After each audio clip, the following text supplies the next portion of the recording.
Hello friends, welcome to video of mathematics. Today we will study definition of semigroup and a theorem relating to it. So what is a semigroup? If we are given any non-empty set G and let star be any operation defined on this set G, then D will be called semigroup under this operation when it satisfies two properties. First is closure property and second is associative law. For closure property, it satisfies that if I take any two elements A and B from the set G and apply this operation on these two elements, then the resultant element A star B, it also belongs to G. That is, the operation star should be binary operation for the set G. And associative law tells us that for all three elements A, B, C belongs to G. That is, when I apply this operation on first B and C and then apply with third A, then it should be equal to when I apply this operation first A and B and then with C. So if we have any non-empty set G and we have given any binary operation on this set G, then G is said to be semigroup if it satisfies the associative law. For example, if I take set of natural numbers that start with 1, 2, 3 up to so on, and we define any operation of addition on the set of natural number, then let's check it, is it a semigroup or not. Let's check the two properties, that is closure and associativity. We know if we take any two natural numbers and if we add them, then the resultant element is always natural number. So this set satisfies the closure property under the operation of addition. If we check about associativity, if we take any three natural number A, B and C from the set of natural number, and we know either we add them like this or we add them like this, they're always equal. So set of natural number under the operation of addition, it always satisfies the associative law. So what we get, set of natural number under addition satisfy both the properties to be a semigroup. So set of natural number under the operation of addition is a semigroup. But is it a group? Because there does not exist any identity element in natural number such that if I add any natural number with this identity element, it will equal to same natural number. So set of natural number does not satisfy the property of identity. So set of natural number does not form group under the operation of addition, but it forms semigroup under the operation of addition. So we get from here that there exists non-empty set under any binary operation that forms semigroup under that operation but does not form a group. Friends, next we have a theorem about semigroup, that is a semigroup in which both the equations Ax is equal to B and Ya is equal to B have unique solution, then the semigroup will form a group. That is, if we are taking any non-empty set G such that G form a semigroup, and if we are taking any operation of multiplication such that G form semigroup under this operation of multiplication, and we have given an extra condition. What is this? That is, if we are taking these two conditions, Ax is equal to B and Ya is equal to B, where A and B are from semigroup G, and we are given that for both of these two equations, G has a unique solution in it. If we are given this condition, then we will prove that G is not semigroup only, it is a group also. So let's prove it. Friends, we know if we are to prove any set G to be group, then we are to prove four properties, that is closure property, associative law, existence of identity and existence of inverse. But here we are given that the set G under the operation of multiplication, this is a semigroup. And we know if we are given any semigroup, then the first two properties of a group, that is closure property and associative law, it satisfies both these properties. So here, to prove G is to be group, we are to prove only these two properties, that is existence of identity and existence of inverse. So let's prove these two properties. So let's prove the property of existence of identity. Friends, we are given that these two equations ax is equal to b and y is equal to b. Both of these equations have unique solution in group G. So we will use these conditions. So let's start from first. We are given that ax is equal to b have unique solution in group G, where AB belongs to group G. And if we take B as also A, so what we get from here that ax is equal to A. We have put value of B here. Ax is equal to A have unique solution in group G. And if we assume that unique solution to be as E, then put value of x here, we get A is equal to A. So we get E as the right identity for the element A. And if we take any another element B from G and multiply E with V from right side, like if we write BE, so what we get, put value of B from here, we get B is equal to YA into E. We know G is semigroup, so it satisfies the property of associativity. We can write it like this. And we know from here AE is equal to A. So put value of AE here. We get this will be equal to YA. Again put value of YA is equal to B. So what we get? BA is equal to B.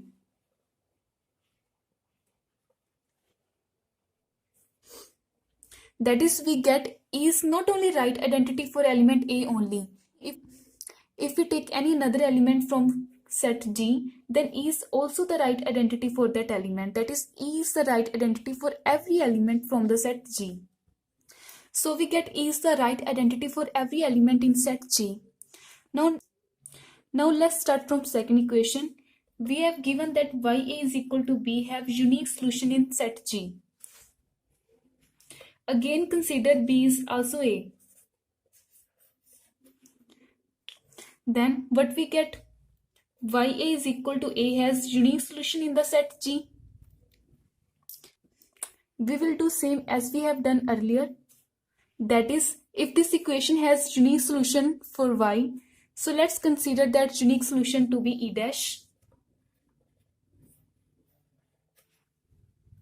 So what we get? Put value of E dash here. E dash A. So what we get? E dash A is equal to A. So here E dash has become left identity for the element A. Now if we take any another element B from G, write B as E dash B and put value of B from here. What is B? B is AX. And we know G is semigroup, so G will satisfy property of associativity. Write it like this. And from here, we know E dash A is equal to A. So put value of E dash A as A. And what is the value of AX? Value of AX is B. So again write it like B. So what we get? E dash B is equal to B. That is, E dash is left identity for B. So we get E dash is not only left identity for element only A. E dash is left identity for every element in G. That is, E dash is left identity for every element in G. We can take every element. So what we get, that E is the right identity for every element in G and E dash is the left identity for every element in G. So we get E is the left identity of G and E dash is right identity of G. What happened when we multiply them? If we consider E dash as the right identity of G and E is any element of G, so their product will be equal to E. But if we consider E is the left identity of G and E dash is any element of G, so their product should equal to E dash.